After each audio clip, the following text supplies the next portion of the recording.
តាទៅវិញហើយចាទៅតែមកពីហាត់ប្រាណ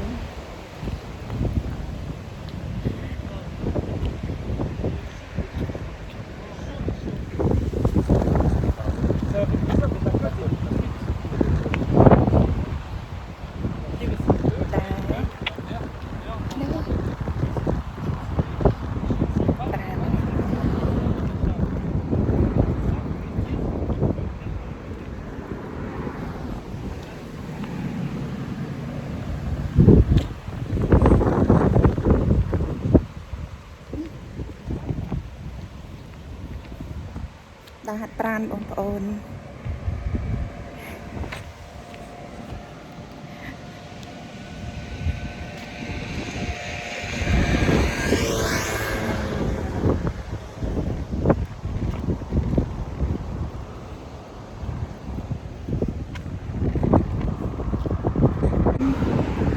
ដើម្បីសុខភាពយើងមិនសូវរឹងមាំយើងបានហាត់ប្រាណ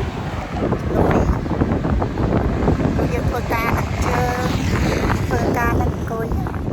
ពេលណាយើងអត់បានដើរអត់បានហាត់ប្រាណទេយើងចុកជើងចុកដៃ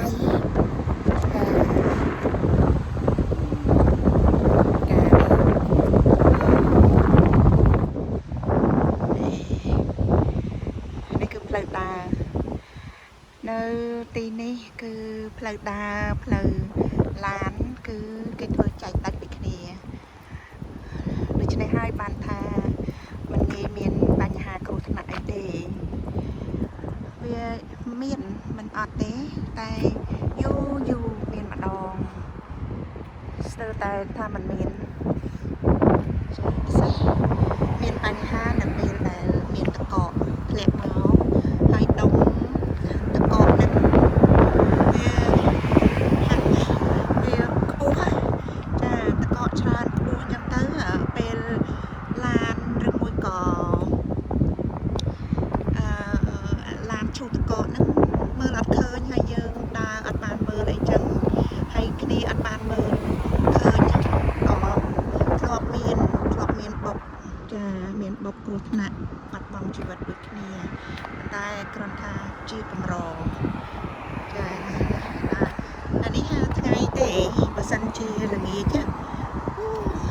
ផ្លូវនេះគឺពេញដោយអ្នកហាត់ប្រាណគាត់រត់ជិះកង់បាត់តែ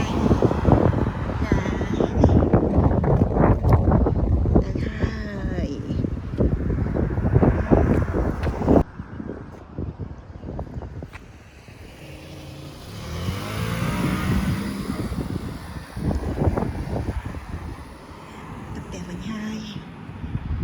ហត់ទៅតែដើរនៅម៉ាស៊ីនមិញអស់3គីឡូឥឡូវមកដើរតាមនេះទៀត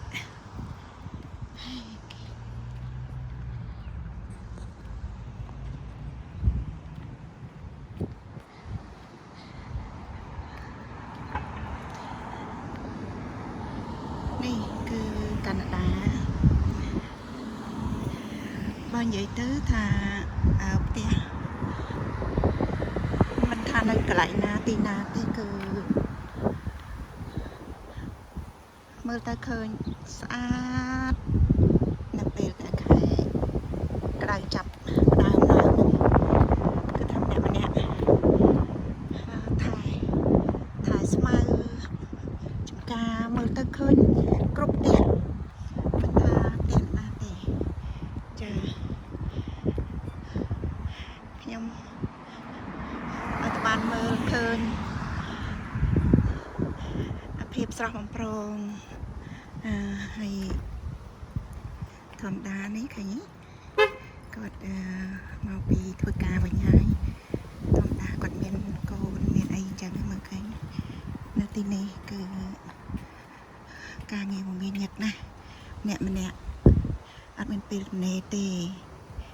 ហើយនេះមើលផ្ទះឃើញស្អាត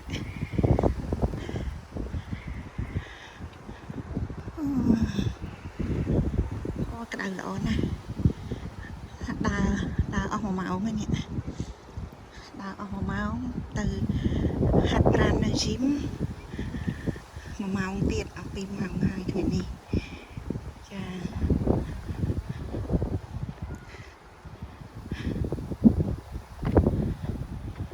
đào hạt tay mình là làm thay không luôn energy miền công năng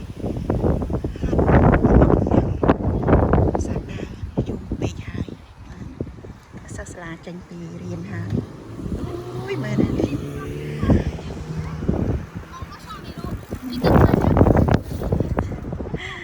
សាលានឹកឃើញដល់កូនខ្ញុំកាលពីនៅតូចគាត់នៅតូចគាត់នៅសាលាជាមួយពួកគាត់ក្មេងៗនឹងដែរដល់ហើយគាត់ជិះកង់មកពីរៀននឹងទៅរៀនរាល់ថ្ងៃចាដោយសារសាលានៅចិត្តផ្ទះគឺអូតូប៊ីសចាបើគេអត់មកទទួលទេហើយកូនក្មេងសិស្សសាលាគាត់រៀងធំថ្នាក់ទី3ថ្នាក់ទី4អីចឹងទៅគាត់ត្រូវជិះកង់ទៅចានឹកឃើញដល់កូនកាលពីនៅតូចហ្នឹងប៉ុន្តែបើសិនជាគាត់ថ្នាក់ដំបូងគឺហួសពីក្រោមពី1គីឡូពីផ្ទះគឺឡានគេមកដឹកនៅក្នុងសង្កាត់មួយហ្នឹងភូមិមួយហ្នឹងគឺរដ្ឋគេទទួលខុសត្រូវគឺគេមកទទួលដោយគ្មានបង់ប្រាក់ចា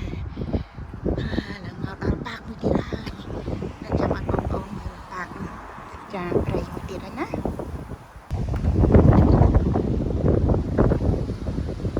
អូយផ្កាមួយតាមយ៉ាងធំទៀតហ្នឹងនេះបងប្អូននេះគឺអូតូប៊ីសដល់ម៉ោងអូតូប៊ីសគេដឹកមើលក្មេងចេញពីរៀនដល់ពីសាលានៅនេះគឺស្រួលយ៉ាងចឹងអូយមើលផ្កាល្អដល់នេះណា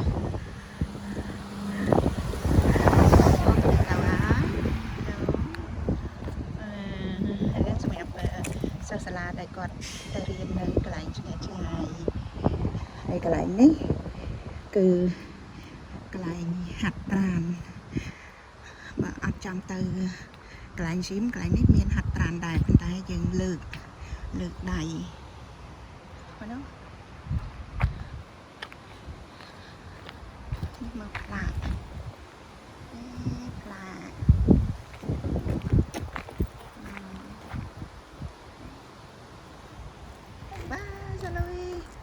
សាវ៉ាហើយកន្លែងនេះកន្លែងកតុកទឹកហើយនៅកន្លែងក្មេងៗគេលេងតូងហើយនៅខាងក្នុងនោះទៀតណាចាអត់ហ៊ានចូលទេហើយហត់ពេកអត់ចូលទេនោះផ្លូវចូលទៅក្នុងព្រៃចាផ្លូវចូលទៅក្នុងព្រៃទៀតណាបងប្អូនមើលនេះមានផ្លូវ2 3នៅខាងនោះមួយទៀតចានៅខាងឆ្វេងដៃមួយទៀតនៅខាងស្ដាំដៃនោះមួយទៀតចាព្រៃនេះចាហើយមកលុបស្រួលខ្លួនណាតែចូលទៅក្នុងប៉ុន្តែហត់ពេកជិលចូលណាចាឲ្យមើលទៅត្រឹមប៉ុណ្ណឹងការហាត់ប្រាណរបស់ខ្ញុំអូកោបផ្កានេះនៅតែកោបហ្នឹងនេះកាន់ណាយកមកនេះគេមកហាត់ប្រាណណាកូនសិស្សសាលាគាត់ចេញពីរៀនមកអូហើយនោះកន្លែងនោះមានផ្លូវមួយទៀតគឺមានផ្លូវដើរនោះមួយទៀត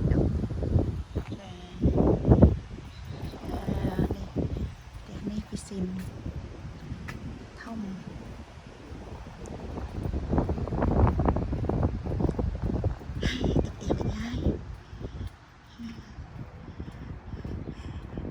ចាំមិនថាការរៀបចំសម្អាតអីហ្នឹងណាបងប្អូនគឺគេនៅនេះគេអនាម័យដល់ពេលម្នាក់គេអនាម័យ2នាក់អនាម័យ3នាក់អនាម័យដល់ហើយចឹងទៅភាពស្រស់ស្អាតហ្នឹងគឺផ្ទះណាក៏ស្អាតចាហើយនេះមើលរបស់របរគេបោះចោលគេ វាអត់យកទេឡានអត់ទាន់មកទេចានេះស្អាតដែរនេះចានេះដល់ហើយអូខេអរគុណចាដល់ផ្ទះហើយអរគុណច្រើនចាំជួបគ្នាវីដេអូក្រោយបើសិនជាបងប្អូនចូលចិត្តខ្ញុំទៅតែធ្វើវីដេអូទៅបីខុសត្រូវយ៉ាងណាសូមអភ័យខន្តីអភ័យទោសហើយនឹងបើសិនជាមានការឆ្កុះឆ្គងអីឬក៏មានកន្លែងខ្វះខាតខាងណាអីសូមមេត្តា comment ដាក់នៅកន្លែងហ្នឹងខាងក្រោមវីដេអូរបស់ខ្ញុំហើយខ្ញុំនឹងព្យាយាមស្ថាបនាធ្វើវីដេអូឲ្យបានល្អ